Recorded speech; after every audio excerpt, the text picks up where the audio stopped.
260। Okay, ये रहा 15वां सवाल। फैशन कहां तक करना चाहिए? ये बड़ा इंटरेस्टिंग है। फैशन कहां तक करना चाहिए, मैं उसके ऊपर जल्दी से आ जाता हूं ना। आपके कल्चर में जो पहनते हैं वो सब पहनो, मेरा ये पहला आपको कहना। मैं रिपीट करता हूं, आपके कल्चर में जो पहनते हैं वो सब पहनो। आपका कल्चर 29 राज्य में 29 कल्चर हैं, 2000 से भी ज्यादा जातियां हैं, और बाकी दुनिया की तो बात ही मत करिए। तो अगर मुझे कोई कहता है कि फैशन कहां तक करना चाहिए, तो मैं वापस कहता हूं कि आपके कल्चर के हिसाब से, आप जहां तक आपका कल्चर आपको इजाजत देता है, आपको परमिशन देता है, आप पहनिए। अगर आप मसीह हैं, मसीह में आने के बाद बड़े ध्यान से सुनिए, धर्म परिवर्तन नहीं होता।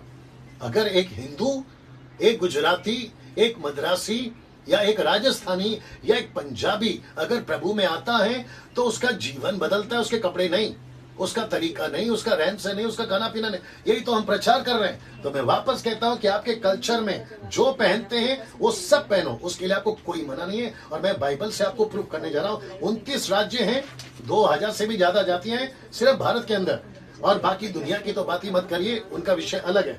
9 प्रकाशित वाक्य 7 का 9 मैं आपके सामने स्क्रिप्चर रखने जा रहा हूं। आप इसको पहले पढ़ लीजिए, पूरा डाल देता हूं, आप लोग इसको पहले पढ़ लीजिए जी। जी, अगर आपने इसको पढ़ लिया, चलिए एक एक करके आते हैं ना। सबसे पहले लिखा है कि इसके बाद मैंने दृष्टि की और देखो हर जाति, और लिखा है कुल, लोग और भाषा, ट्राइब, लैंग्वेज, पीपल, नेशन, जो कि कहता है कि हर जाति, तो जो जिस जाति का है, जो जिस कुल का है, जो जिस लोगों का है, और जो जिस भाषा का है, एक ऐसी बड़ी भीड़ कहां दिखी वो भी देख लो, जिसे कोई गिन नहीं सकता था। सफेद कपड़ा, श्वेत वस्त्र पहने, कहां? स्वर्ग में। लिखा है अपने अपने हाथों में खजूर की डालियां लिए हुए सिंहासन के सामने और मेमने के सामने खड़ी देखी। तो इसका मतलब है कि परमेश्वर चाहता है कि हर जाति, हर कल्चर और हर कुल के लोग बचाए जाएं। तो जब हम स्वर्ग में जाएंगे तो वहां पे चलेगा सफेद कपड़ा, जैसे आप देख रहे हैं। लेकिन अभी पृथ्वी पे आपको सफेद कपड़ा पहन के घूमने की जरूरत नहीं है, जो कि टीपीएम वाले ये सफेद कपड़ा पहनाते, चाहे पुरुष हो या स्त्री हो। कहते हैं कि हम पवित्र हैं तो सफेद कपड़ा पहनकर घूमो। आदमी काले काम करता है वो अलग बात है, लेकिन किसी प्रकार का कोई ड्रेस कोड या कपड़ा नहीं है मसीह के अंदर। आप जैसा चाहें, आप जैसा चाहें, आपका जो कल्चर है ये देख लीजिए, आप उसके हिसाब से कपड़ा पहन सकते हैं ना। यहाँ पे ये भी बताता, कुछ लोग रोकते हैं और एक वचन का सहारा लेते हैं। कौन सा वचन का सहारा लेते हैं मैं आपके बीच में रखने जा रहा हूं, इसको पढ़ लीजिए पहला। सॉरी, पहला पत्रस 3:3, पहला पत्रस 3:3 लिखा है तुम्हारा, जो कि कहता है कि तुम्हारा श्रृंगार, शब्द पे ध्यान दीजिए, दिखावटी ना हो। पहला कहता है कि तुम्हारा श्रृंगार, श्रृंगार मतलब आपके जो भी आभूषण है, आप जो भी पहनते हैं, आप श्रृंगार करते हैं, आप गहने पहनते हैं, आप जो भी करते हैं, वो पहली बात दिखावटी ना हो। अर्थात बाल गुथने, सोने के गहने, भांति भांति के कपड़े पहनना, ये सब चीजें पौलुस के, क्षमा करें, पत्रस कहता है कि दिखावटी ना हो। बड़े ध्यान से सुनिए, ना हो। मैं आपको बताता हूं कि कॉन्टेक्स्ट क्या है, इसके कॉन्टेक्स्ट को समझना होगा। तो सबसे पहला पद 1 से लेके 6 तक मैं जिसको चाहता हूं कि ना उसको पढ़ा जाए। पहला पत्रस 3 अध्याय वचन 1 से लेके 6 तक, बड़े ध्यान से सुनेगा जी। यहां सब ठीक है? ओके। पहला पत्रस उसका 3 अध्याय वचन 1 से लेके 6 तक। मैं आपको इसका कॉन्टेक्स्ट बताता हूं कि ये किसको लिखा। ये इजरायलियों के लिए लिखा गया, ये यहूदियों के लिए लिखा गया, साथ ही साथ ये पति पत्नी का कॉन्टेक्स्ट है। मैं वापस बता देता हूं, ये पति पत्नी की बातें हो रही है। फिर से मैं रिपीट करता हूं, वचन को पढ़ते वक्त में आपको देखना है कि किसको लिखा है, क्यों लिखा है, क्या ये अब लागू है। जी पढ़िए 1 से लेके 6 तक।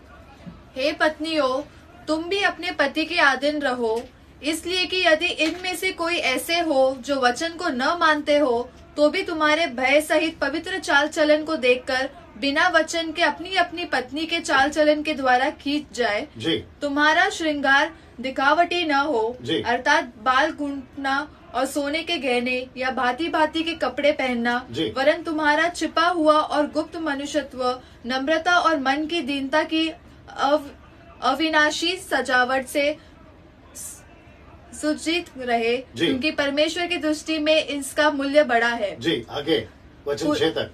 पूर्व काल में पवित्र स्त्रियां भी जो एक मिनट, अब जरा ध्यान से सुनो। पूर्व काल में, तो इसका मतलब है ये एक पर्टिकुलर जाति, एक पर्टिकुलर विशेष ग्रुप को बोल रहा है। कौन? पतरस। बड़े ध्यान से सुनिए। और आप सभी को पता है कि पतरस किसका सेवक था? पतरस यहूदियों का सेवक था, यहूदियों का, खतना वालों का प्रेरित था।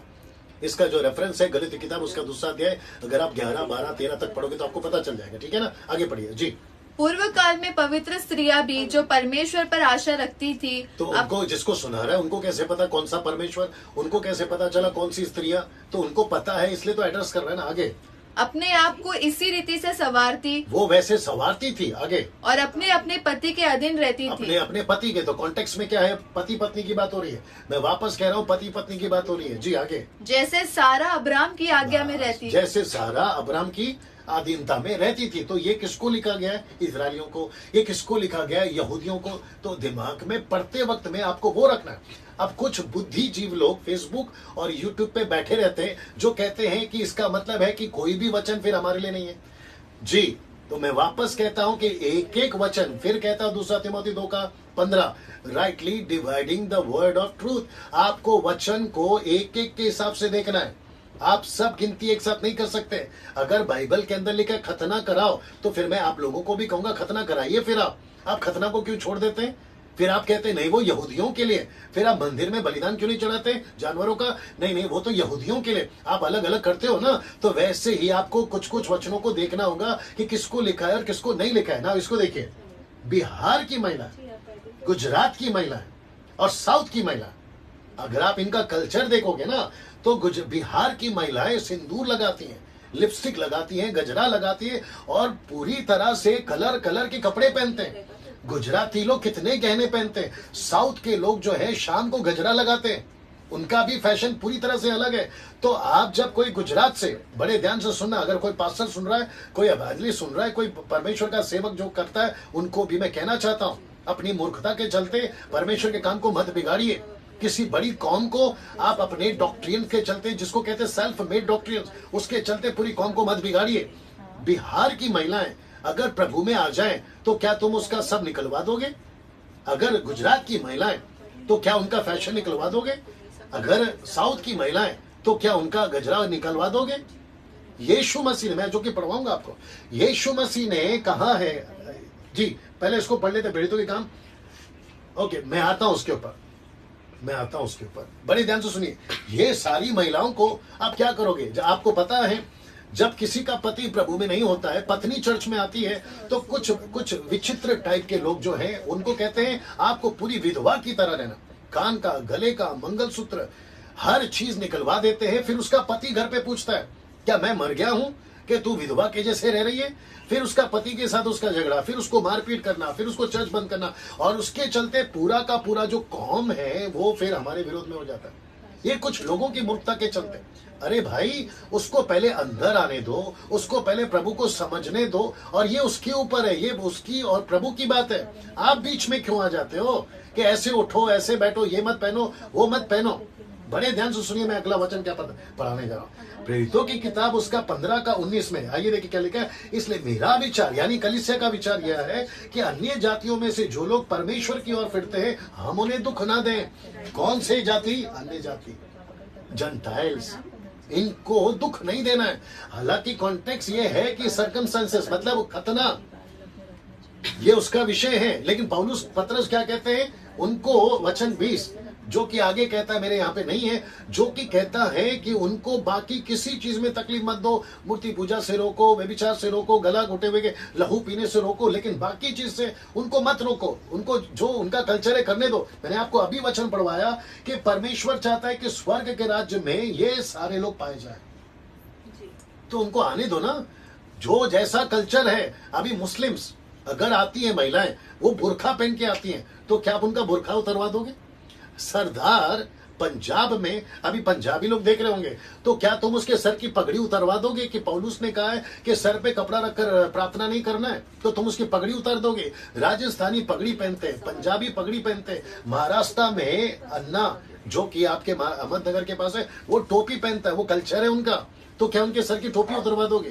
क्या बात करते हो यार आप लोग? आप सोचिए, जो जैसा कल्चर से आ रहा है उसके हिसाब से उनको आने दो ना। ये सारा कल्चर है, तो उनका कपड़ा उनको पहनने दो, क्या तकलीफ है? किसने कहा कि कपड़े उतारने से या कपड़े बदलने से आदमी पवित्र हो जाता है? एक स्क्रिप्चर निकाल के बताइए आप नहीं बता पाएंगे, ठीक है ना?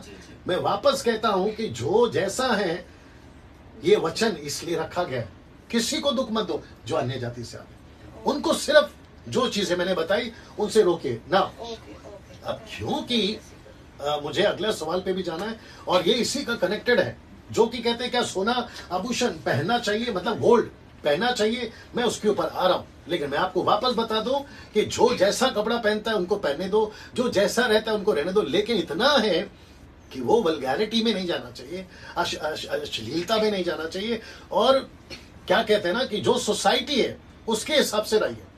आप अमेरिका में जाके लोगों को साड़ी नहीं पहना सकते और भारत में आके अमेरिकन को स्कर्ट और टॉप नहीं पहना सकते।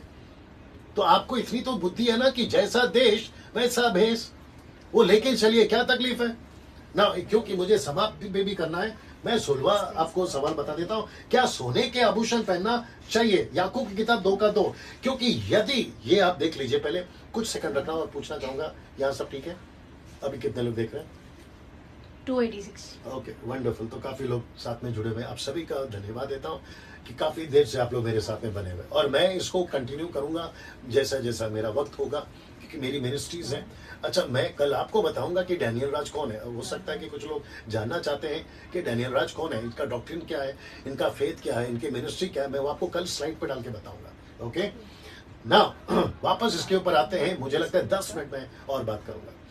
लिखा है याकूब 2:2, क्योंकि यदि एक पुरुष सोने के छल्ले, याद रखो, सोने के छल्ले और सुंदर वस्त्र पहने हुए तुम्हारी सभा में आए, तो इसका मतलब है कि याकूब की कलीसिया में, जो याकूब का पत्री जो लिखता है, यीशु मसीह का ये भाई है, ये कहता है कि मेरी कलीसिया में सोने के छल्ले पहनकर आते हैं। कॉन्टेक्स्ट क्या है? गरीब भी आता है, अमीर भी आता है। गरीब को ऊपर बिठाते हो, गरीब अमीर को ऊपर बिठाते हो, गरीब को नीचे बिठाते हो, लेकिन आते दोनों ग्रुप के लोग हैं। तो सोने के छल्ले पहन के आते हैं। एक एग्जाम्पल देता हूं, मुझे नहीं पता है वहां तक आवाज जाएगी या वहां तक मैसेज जाएगा कि नहीं जाएगा। अगर अमिताभ बच्चन कल को उद्धार पाके चर्च में आ गया, तो क्या तुम अमिताभ बच्चन की अंगूठियां उतरवाओगे? अगर सलमान खान चर्च में आ गया, तो सलमान खान का क्या तुम ब्रेसलेट उतरवाओगे? अगर अरबी या टाटा बिरला टाइप के लोग अगर चर्च में आ गया, उनकी पत्नी यानी कि मुकेश अंबानी की अगर पत्नी आ गई, तो मुकेश अंबानी की पत्नी, आई थिंक उसका नाम नीता अंबानी है, क्या उसके तुम गहने उतरवाओगे? क्या बात करते हो यार? आप कम से कम दिमाग लगाओगे ना कि किसको कैसे क्या बोलना है। तो फिर ये सिद्धांत क्यों? और जब अमीर आता है तो तुम तो पूरा चेंज हो जाते हो। आइए sir, welcome sir, welcome madam. आप पक्षपाती करते कि नहीं? वैसे ही यहां चल रहा था। तो यहाँ पे सोने के छल्ले पहन के लोग आते हैं, तो आने दो ना। जैसे वहां किसी ने नहीं रोका, आप क्यों रोकते हैं? कुछ लोग कहते हैं, अच्छा मेरे पास भी आता हूं, मुझे लोग कहते हैं कि पास्टर डैनियल आपके हाथ में अंगूठी क्यों है? भाई शादीशुदा हूं तो पहनूंगा ना। अगर कैथोलिक सिस्टम में शादी के बाद में अंगूठी पहनाते हैं, तो क्या मैं उतार दूं? जैसे बिहार में एक औरत शादीशुदा है, वो सिंदूर बताता है, कुछ कल्चर में बिंदी बताता है कि वो शादीशुदा है, मंगलसूत्र बताता है कि वो शादीशुदा है, तो तुम क्या उसका मंगलसूत्र उतरवा दोगे? कहां लिखा है? मैं वापस कहता हूं, एक वचन पढ़िए जल्दी से। मैं वापस कहता हूं कि यीशु मसीह, पतरस यहूदियों के सेवक थे, लेकिन पौलुस ने कहा कि मैं अन्य जातियों का सेवक हूं। जल्दी से निकाल, एक वचन पढ़िए। क्या कहते हैं उसको? रोमियो की किताब उसका 15:9। रोमियो की किताब उसका 15:9 जी। मैं फिर देखता हूं कैसे करना है जी। और अन्य जातियां भी दया के कारण, रोमियो की किताब उसका 15वां अध्याय वचन 9। और अन्य जाति भी दया के कारण परमेश्वर की स्तुति करे, हाँ। जैसा लिखा है, इसलिए मैं जाति जाति में तेरा धन्यवाद करूंगा। नहीं, और नहीं, रोमियो की किताब उसका 15:9 पढ़ रहे हैं हम। हाँ। Okay, I think 14:9, 15:9, 14:9। ओके, 9:8 पढ़िए। 9:8 पढ़िए। 9:8 पढ़िए जी। आई होप सो वही होना चाहिए। अर्थात शरीर की संतान परमेश्वर की संतान नहीं, हाँ, यही है, आगे बढ़ो। परंतु प्रतिज्ञा की संतान वंश गिने जाते हैं। नहीं, रोमी की किताब, ओके, 15 का नहीं, वो भी नहीं।